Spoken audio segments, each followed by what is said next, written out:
श्रावण महिना जवळ आलेला आहे आणि श्रावणामध्ये बरेच उपवास असतात.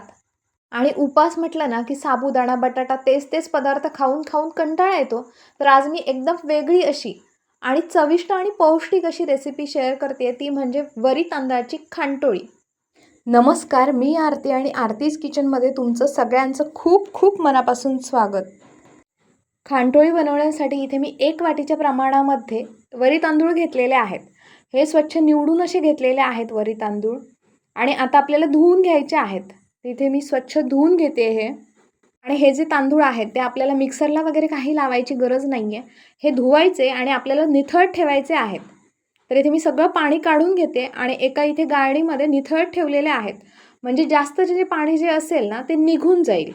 आता मी 1 वाटी वरी तांदळासाठी इथे 1 वाटी गुळाचं प्रमाण घेतलेलं आहे आणि ह्या गुळामध्ये 3 वाट्या पाणी घालून घेते.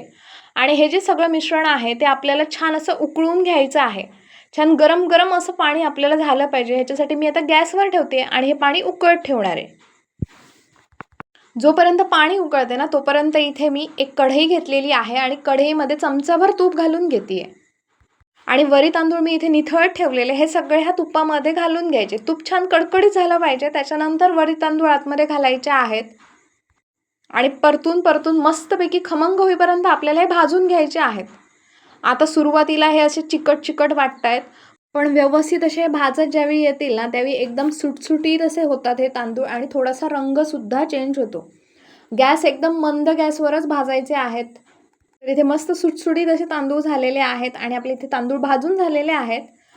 आता इथे मी 1 वाटी खोबरं घालते. हे ओल्या नारळाचं खोबरं आहे. ओल्या नारळाचंच खोबरं खांटोळीमध्ये वापरायचं आहे. खांटोळीला ना चव छान येते. त्याच्यानंतर इथे मी अर्धा चमचा आलं किसून घेतलंय, बारीक किसून घेतलेलं आहे, हे पण घालून घेते. आलं आणि खोबरं छान असं भाजून घ्यायचं आहे तांदळाबरोबर. गूळ आणि आल्याचं कॉम्बिनेशन ना खूप छान लागतं.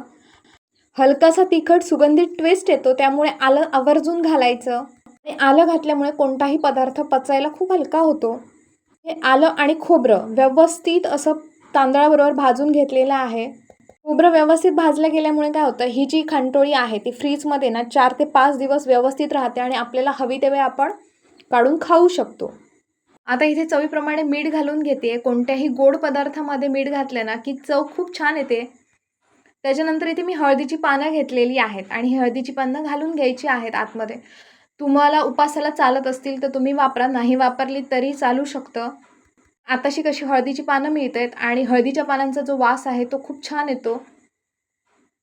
इथे सगळे जिन्नस घालून झालेले आहेत. आता इथे मी गुळाचं पाणी जे गरम करत ठेवलेलं ते ओतून घेते. हे जे पाणी आहे ना हे गाळण्याने गाळून घ्यायचं, म्हणजे आतमध्ये खडा वगैरे असेल तर तो आपल्याला काढून टाकता येतो. आता वर झाकण ठेवून व्यवस्थित असं इथे शिजवून घेते. वरी तांदूळ छान असे शिजत आहेत तोपर्यंत इथे मी ड्रायफ्रूट्स भाजून घेते. आपल्याला जे ड्रायफ्रूट्स घालायचे आहेत ना ते व्यवस्थित असे तुपावर भाजून घ्यायचे आहेत. तर इथे मी कडल्यामध्ये ते व्यवस्थित भाजून घेते. तर इथे मी काजू, बदाम आणि भोपळ्याच्या बिया वापरलेल्या आहेत. तुम्हाला जे आवडतील ते तुम्ही वापरू शकता. मस्तपैकी ड्रायफ्रूट्स तुपामध्ये भाजलेले आहेत, हे मी बाजूला ठेवून देते.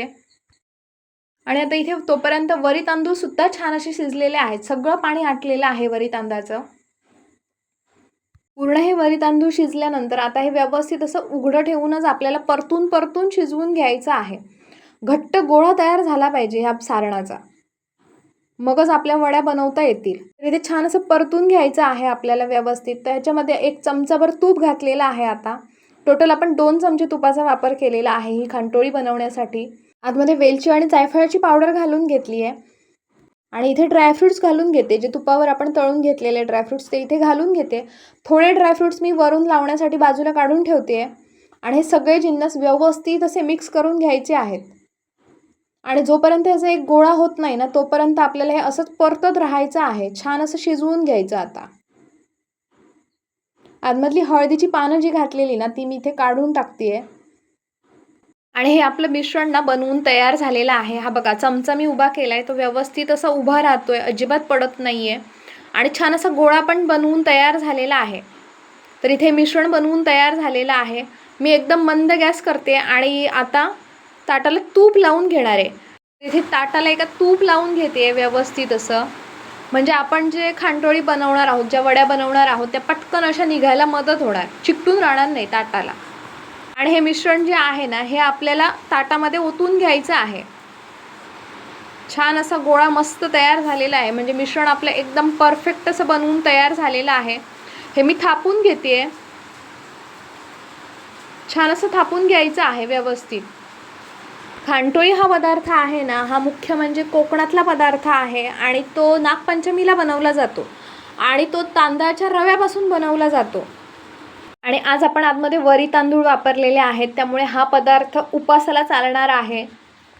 आणि वरी तांदूळ हे ना पचायला हलके असतात आणि फायबरयुक्त असतात, त्यामुळे उपवासाला ना या पदार्थामुळे ना पोटाला अजिबात त्रास होत नाही. त्याचप्रमाणे उपाससुद्धा जाणवत नाही. इथे हळदीच्या पानाने व्यवस्थित असे हे मिश्रण स्प्रेड करून घेतलेलं आहे आणि आपण जे ड्रायफ्रूट्स बाजूला ठेवून दिलेले ते वर मी व्यवस्थित असे घालून हळदीच्या पानानेच दाबून घेणार आहे. ही खांडोळी आहे ना थोडीशी गरम असतानाच आपल्याला कापून घ्यायची आहे, म्हणजे त्याच्या छान अशा वड्या निघतात. नाहीतर थंड झाल्यावर ना कुस्करा होऊ शकतो. तर इथे थोडीशी गरम असतानाच मी इथे कापून घेते छान अशी. तुम्हाला हव्या त्या आकारामध्ये तुम्ही ह्या वड्या करू शकता.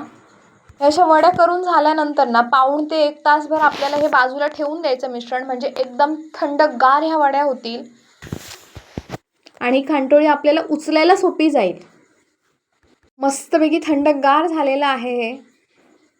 तुम्हाला वड्या उचलून दाखवतेय.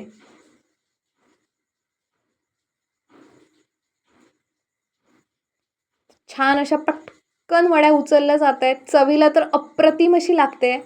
ही खांडोळी आहे ती पटापट अशी उचलली जाते, अजिबात तुटत नाही. आपण ताटाला सुद्धा तूप लावलेलं. एकदम छान अशी खांडोळी बनवून तयार झालेली आहे. दिसायला पण सुंदर दिसतीये.